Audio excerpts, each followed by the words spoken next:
নমস্কার বন্ধুরা, এই মুহূর্তে রয়েছে দেশের সকল কৃষকদের জন্য বিরাট বড় সুখবর।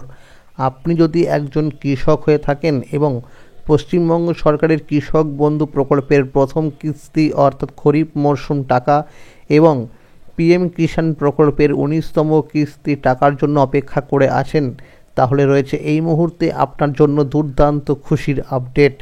এই দুই প্রকল্পে টাকা কবে থেকে দেওয়া হবে এই বিষয়ে এবং এরই পাশাপাশি রয়েছে রাজ্যের আলু চাষিদের জন্য বিরাট বড় সুখবর। তো বন্ধুরা, সমস্ত বিষয় নিয়েই কিন্তু জানানো হয়েছে এই ভিডিওটির মাধ্যমে, তাই ভিডিওটি সম্পূর্ণ দেখার জন্য অনুরোধ রইল। যে সমস্ত কৃষক বন্ধুরা এখনও পর্যন্ত এই চ্যানেলটিকে সাবস্ক্রাইব করেননি, অবশ্যই মনে করে চ্যানেলটিকে সাবস্ক্রাইব করে নেবেন, কারণ আমার এই চ্যানেলের মাধ্যমে কৃষকদের জন্য প্রতিনিয়ত নতুন নতুন আপডেট জানানো হয়ে থাকে। চলুন বন্ধুরা, এবার দেখে নেওয়া যাক কী বলা হয়েছে আজকের এই প্রতিবেদনে। কৃষক বন্ধু প্রকল্পের প্রথম কিস্তির টাকা দেওয়ার তারিখ। পিএম কিষাণ প্রকল্পের ১৯তম কিস্তির টাকার আপডেট। প্রান্তিক আলু চাষিদের জন্য কোল্ড স্টোরেজে ৩০% জায়গা সংরক্ষণ। কলকাতা, ১৮ই ফেব্রুয়ারি ২০২৫ মঙ্গলবার। দেশের অধিকাংশ মানুষ এই কৃষি কাজের উপর নির্ভরশীল, আর এই কৃষকদের কথা মাথায় রেখেই রাজ্য সরকার এবং কেন্দ্রীয় সরকার বিভিন্ন প্রকল্পের সূচনা করেছেন। রাজ্য সরকারের বিভিন্ন জনপ্রিয় প্রকল্পগুলির মধ্যে কৃষক বন্ধু প্রকল্প হল অন্যতম প্রকল্প। এই প্রকল্পের মাধ্যমে কৃষকদের বছরে ২টি কিস্তিতে টাকা দিয়ে আর্থিকভাবে সহায়তা করে থাকে রাজ্য সরকার। অন্যদিকে কেন্দ্রীয় সরকারের তরফে দেশের কৃষকদের পিএম কিষাণ প্রকল্পের মাধ্যমে বছরে ৩টি কিস্তি মিলিয়ে মোট ৬,০০০ টাকা দিয়ে আর্থিকভাবে সহায়তা করে থাকে। রাজ্যের কৃষকদের জন্য বিরাট সুখবর। কৃষক বন্ধু প্রকল্পের ২টি কিস্তির মধ্যে প্রথম কিস্তি হলো খরিফ মরশুম।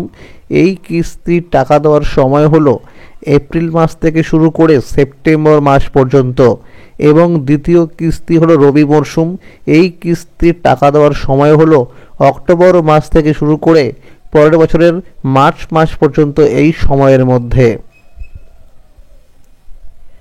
কৃষক বন্ধু প্রকল্পের মাধ্যমে যে সমস্ত কৃষকদের জমির পরিমাণ ১ একর বা তার বেশি রয়েছে, তাদের বছরে ২টি কিস্তি অর্থাৎ খরিফ মরশুম এবং রবি মরশুম মিলিয়ে মোট ১০,০০০ টাকা এবং যে সমস্ত কৃষকদের জমির পরিমাণ ১ একরের কম রয়েছে, তাদের জমির আনুপাতিক হারে বছরে ২টি কিস্তি মিলিয়ে সর্বনিম্ন মোট ৪,০০০ টাকা দেওয়া হয়ে থাকে। এছাড়াও এই প্রকল্পে নথিভুক্ত ১৮ থেকে ৬০ বছর বয়সের কোনো কৃষকদের অকাল মৃত্যু হলে তার পরিবারের ক্ষতিপূরণ বাবদ ২ লক্ষ টাকা অনুদান দেওয়া হয়ে থাকে। নতুন বছর শুরু হলো, তাই রাজ্যের প্রত্যেকটি কৃষকরা কৃষক বন্ধু প্রকল্পের প্রথম কিস্তির টাকার জন্য অপেক্ষা করছে। ২০২৪ সালের প্রথম কিস্তি অর্থাৎ খরিফ মরশুমে টাকা ১৩ই জুন থেকে কৃষকদের অ্যাকাউন্টে দেওয়া শুরু হয়েছিল। বিভিন্ন সূত্র মারফত জানা যাচ্ছে ২০২৪ সালে প্রাকৃতিক দুর্যোগের কারণে কৃষকদের ফসলের অনেক ক্ষয়ক্ষতি হয়েছে, তাই এই বছরের প্রথম কিস্তি অর্থাৎ খরিফ মরশুম টাকা এপ্রিল মাসের দ্বিতীয় সপ্তাহ থেকে দেওয়া শুরু হবে। কোনো রকম ফাইনাল তারিখ না জানা গেলেও সম্ভাব্য এরকমটাই জানা গেছে। অন্যদিকে পিএম কিষাণ প্রকল্পের ১৯তম কিস্তির টাকা ২৪শে ফেব্রুয়ারি ২০২৫ দুপুর ১২:৩০ থেকে দেওয়া শুরু হবে। যে সমস্ত কৃষকরা জমির পরিমাণ বাড়াতে চায়, তাদের ফর্ম জমা নেওয়া শুরু হয়েছে। জমির পরিমাণ বৃদ্ধি করতে হলে নিকটবর্তী ব্লক অফিসে গিয়ে জমির রেকর্ড এবং এর সাথে আধার কার্ড এবং ভোটার কার্ড সহ যোগাযোগ করতে হবে। সেখানে গেলে একটি ফর্ম দেওয়া হবে এবং সেই ফর্মটি ফিল আপ করে জমা করতে হবে। জমা করার ৭ দিনের মধ্যে আবার স্ট্যাটাসের ঘরে জমির পরিমাণ বৃদ্ধি হয়ে যাবে। যে সমস্ত কৃষকদের ২০২৪ সালের রবি মরশুম টাকা বিভিন্ন সমস্যার কারণে ব্যাংক অ্যাকাউন্টে ক্রেডিট হয়নি, তাদেরকে টাকা দেওয়া শুরু হয়েছে। কিন্তু যে সমস্ত কৃষকদের স্ট্যাটাসের ঘরে ট্রানজ্যাকশন সাকসেস দেখাচ্ছে কিন্তু কোনো কারণে টাকা ক্রেডিট হয়নি, তাদের টাকা দেওয়া হবে না। অর্থাৎ যাদের স্ট্যাটাসের ঘরে এডিএ আপলোডেড, ডিডিএ অ্যাপ্রুভ দেখাচ্ছে, তাদেরকেই টাকা দেওয়া হচ্ছে। যে সমস্ত কৃষকরা জানুয়ারি মাসে সংগঠিত হয়ে যাওয়া দুয়ারে সরকার ক্যাম্পে গিয়ে কৃষক বন্ধু প্রকল্পের নাম নথিভুক্ত করার জন্য ফর্ম জমা করেছিলেন। তাদের ফর্মগুলো ভেরিফিকেশনের কাজ চলছে। ইতিমধ্যেই অনেক কৃষকদের স্ট্যাটাসের ঘরে আপডেট চলে এসেছে।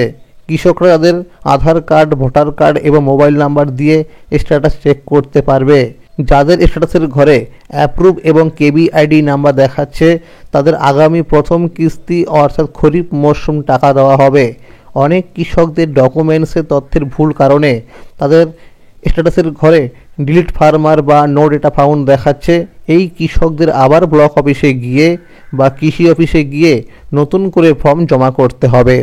প্রান্তিক আলু চাষিদের জন্য কোল্ড স্টোরেজে 30% জায়গা সংরক্ষণ, জেলা শাসকের নির্দেশ রাজ্যের। আলু মজুত করার জন্য কোল্ড স্টোরেজে জায়গা ফাঁকা রাখার নির্দেশ দিল রাজ্য সরকার। কৃষি বিপণন দপ্তর থেকে এই বিষয়ের সঙ্গে জড়িত সংশ্লিষ্ট সমস্ত সংস্থাকে জানিয়েছে রাজ্যের ক্ষুদ্র ও প্রান্তিক চাষিদের জন্য আলু রাখার কোল্ড স্টোরেজে অন্তত 30% জায়গা এখন থেকেই ফাঁকা রাখার ব্যবস্থা করতে হবে। বিষয়টি দেখার দায়িত্বে থাকবেন সংশ্লিষ্ট জেলা শাসক। 1 মার্চ থেকে শুরু হয়ে আগামী 20 মার্চ পর্যন্ত এই ব্যবস্থা বহাল থাকবে বলে নির্দেশ দিয়েছে দপ্তর। বড় চাষিদের দাপটে অনেক সময় ছোট চাষিরা তাদের জমিতে উৎপাদিত আলু রাখার জায়গা শেষ মুহূর্তে পান না। সেই ক্ষেত্রে তাদের ক্ষতির সম্মুখীন হতে হয়। এই সমস্যা কাটাতে এবার চাষ পরবর্তী ব্যবস্থাপনা জোরদার করতে ক্ষুদ্র ও প্রান্তিক চাষিদের জন্য কোল্ড স্টোরেজে জায়গা রাখার সিদ্ধান্ত নিল রাজ্য সরকার।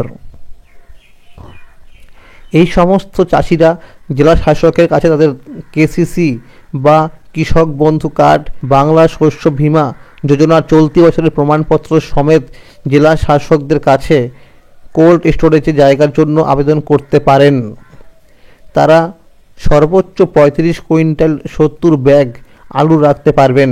আগে আসলে আগে মিলবে, এই ভিত্তিতে এই জায়গায় চাষিদের দেবেন বলে নির্দেশ দিয়েছে কৃষি বিপণন দপ্তর।